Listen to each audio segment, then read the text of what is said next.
Hi everyone, my name is Leah Kopke and I'm a 3D motion design freelancer. In each episode of this podcast, we go over another 3D modeling tool for Cinema 4D, and today's 3D modeling tool is called Disconnect. We've gone over Split in the past, but Disconnect is a little bit different, so I'm excited to go over it with you and to show you how it works. So let's jump into Cinema 4D. Here we are inside of Cinema 4D. I'm going to drop in a cube primitive over here. I'm fine with the default. This is just going to be an example. So I can make this editable by hitting this button here or using the C hotkey. And that will turn this cube into an editable mesh instead of a parametric object. And now that we have that done, let's go over a few places where you can find the tool Disconnect. You can find it under your Mesh menu. If you go down to Clone, you'll find under Clone is Disconnect. It's right below Split, and you'll also see that the hotkeys for it is UD or U-Shift-D. You'll also see that it has this gear icon there, and that means that it will have some extra options. Right now it's grayed out, and the reason why it's grayed out is because we don't have anything selected to disconnect. So in order to use this tool, you can disconnect things in point mode, edge mode, polygon mode, and you can even disconnect points along a spline. So let's go ahead and just get started so that you get a better idea of how this works.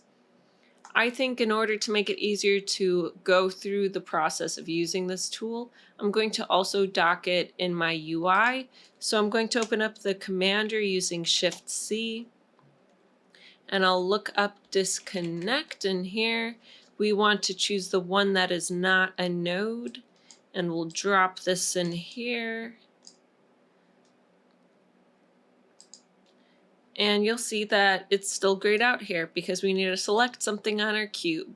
So we went over that this works in point mode and edge mode and polygon mode. So I'm actually going to make 3 copies of this cube just so that we can show how it works in each one.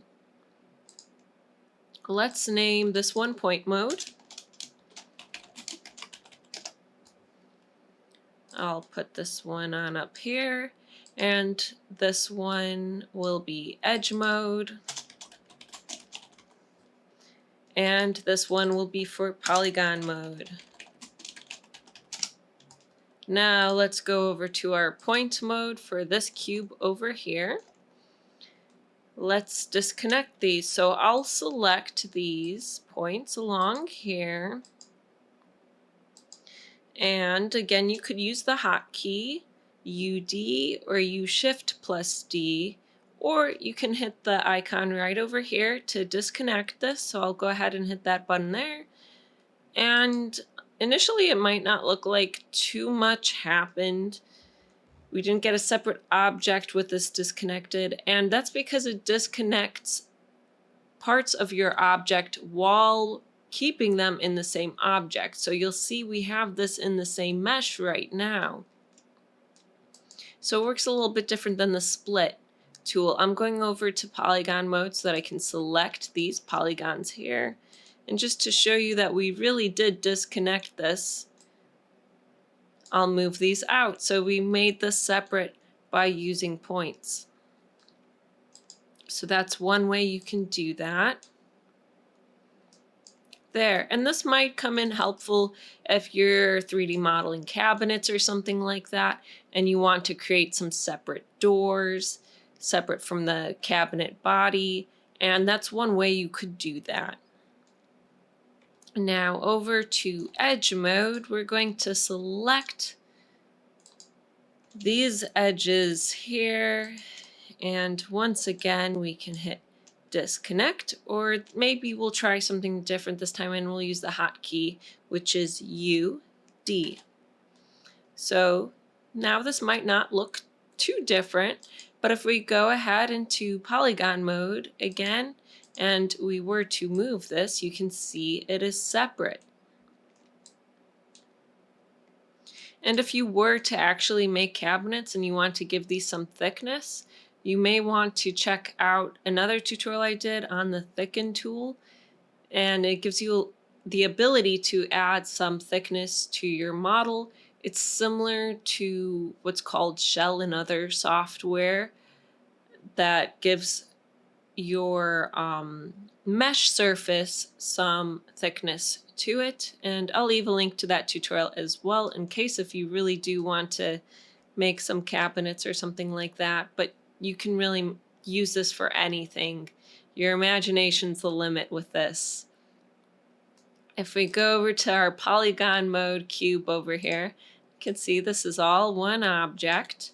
But if we once again hit disconnect, you'll see we can now move this and it is separate, but it still keeps it within the same object. So that's what's different from the split tool. The split tool will separate something. Actually, I'll just show you how it works instead of explaining it because that's easier.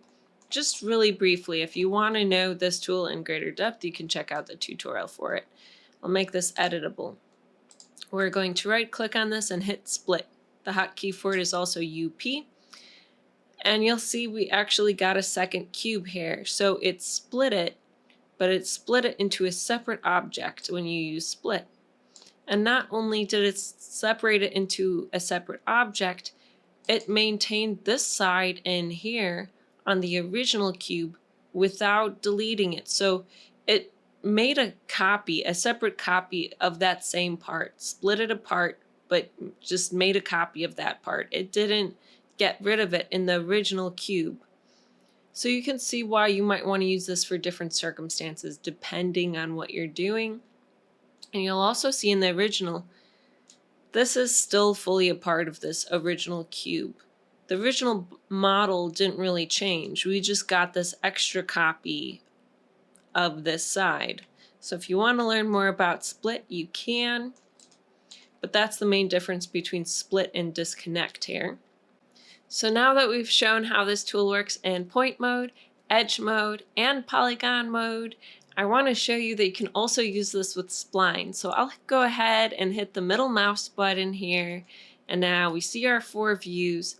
I'll go into this top view here just to make it a little bit easier. I have my enable snap on. I go over the snap settings and all of this in another episode if you want to check it out. I have grid and work plane selected, so that's what we're going to be snapping to. And if we like to, we can grab our spline pen tool over here. So I'll select that and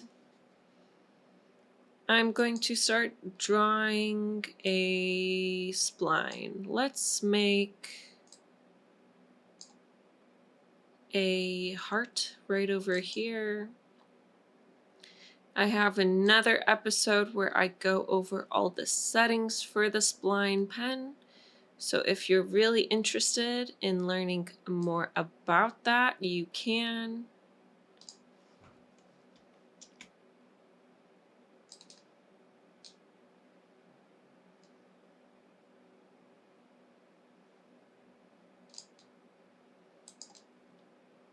Okay, so now that we have this done, you can also disconnect parts of this. So let's go ahead into here. I'll select these 2 points and I'll hit disconnect. Now that we've done that, we can go ahead and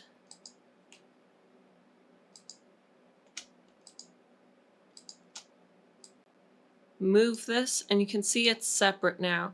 It's no longer one spline shape like this one is here. This is now separate. So you can also separate splines and have a little bit more control over your 3D modeling doing that. I know we've been going over a lot of the different things you can 3D model using splines and a lot of the different tools for that. So I just want you to be aware of that that is an option. You'll also notice I'm going to hit the middle mouse button and go back into here again by hitting the middle mouse button again. You'll also notice that this icon's a little bit different because it has this gear next to it. And there's a very good reason for it to have that gear. So what I'll do is I'll go back over to this cube over here, and I'm going to go into polygon mode. I'll select these. You'll notice if I hit on this gear, we have this option called preserve groups. So if we keep preserve groups on and then hit disconnect, it will keep this all as one group when it disconnects it, as you can see here. Now I'm going to hit the undo button, Control Z on PC or Command Z on Mac. We're going to just undo that, and I'll reselect these sides. You can see now that they are all connected once again, and we're going to instead turn off preserve groups and hit OK. Then we'll hit disconnect, and you can see that this time they're actually all separate.